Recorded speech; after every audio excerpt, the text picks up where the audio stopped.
You've got the Beatles in Great Britain. You've got the Beach Boys on the west coast of the United States. You can hear the waves and smell the sand in those Beach Boys songs. Well, the Four Seasons are the East Coast United States version of those. They've got that place, you know, they've got the monopoly on the East Coast of the United States. You hear the Four Seasons and you hear the culture of the East Coast. And you can smell New Jersey. No, which is not a good thing. No, they came at a time when there was really just great music going on, and they were, like John said, the East Coast counterpart to the Beach Boys, but unlike the Beach Boys and unlike the Beatles, we've never known their story until now.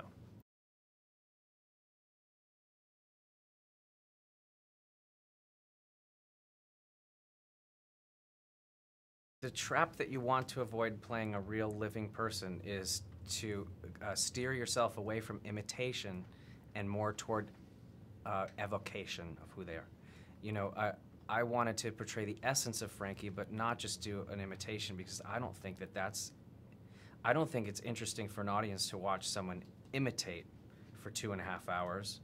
I think that they need to see someone that they can believe is the person. So I let the insights that I gleaned from knowing the real Frankie Valli come through in my performance, and really tried to get to emotional authenticity of who I know Frankie to be. So more so than just doing an exact impersonation of his voice or his mannerisms, you know.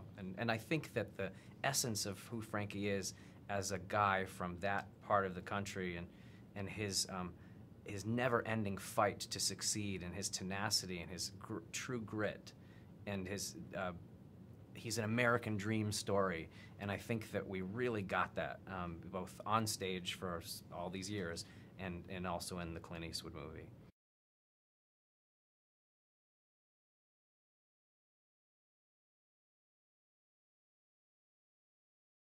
Well, any of us who weren't playing Frankie had a little bit of a luxury in comparison, because we didn't have to portray someone that was so known publicly.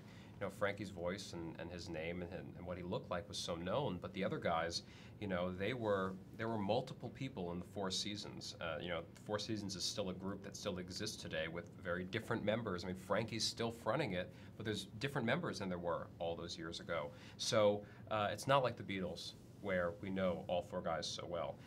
And because of that, the rest of us got to play a little bit with our characters and create someone new. I felt an obligation to get Bob right for Bob, but I didn't feel like I had to make sure that I got what the audience was expecting, because I don't think they were expecting anything, especially in comparison to John. It's a discovery for the audience. I mean, you know the songs already. We all know these songs, or they're familiar to us. But who brought these songs to us and the circumstances under which they were created are not known. And how exciting is it to find that these songs came from that part of the world where we've enjoyed as movie audiences for so long, Goodfellas and The Godfather, and we know this sort of mafia-laced New Jersey, New York sort of society. To find that these songs came out of that is really exciting. I think audiences always love those stories, and this is one of them, set to music.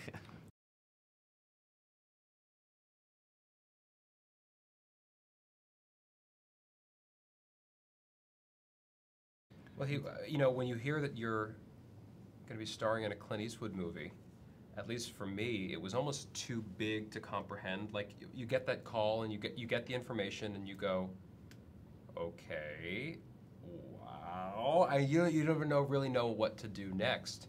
And I had a lot of expectations of what it was going to be. I think all four of us had different thoughts of what it was going to be like on set. And all I know is that I don't know if I don't even remember my expectations, but what I experienced was the most down-to-earth, fun, egoless guy who knows what he's doing. And he knows what he's doing so well that he feels that his main job is to make the actor feel comfortable.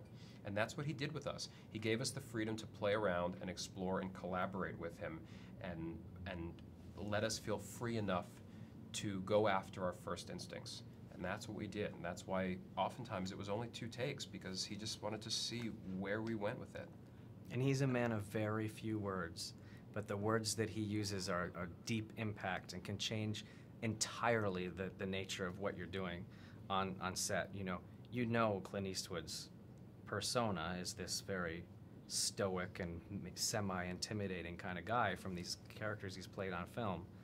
Well, that works for a director because you don't ever want to make him unhappy. So you do your best work.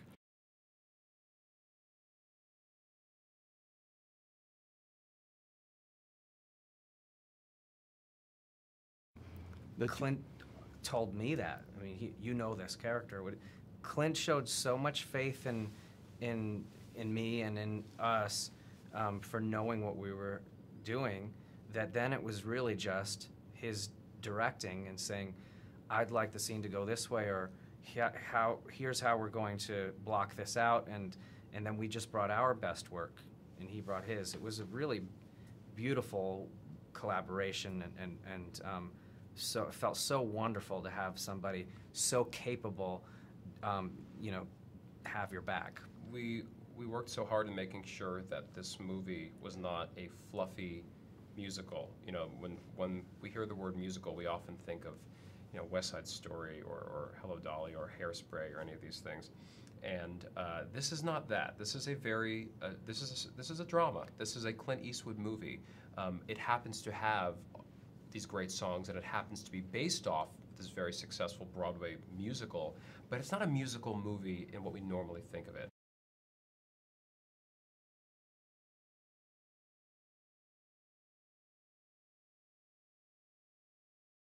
They change every time we answer this question.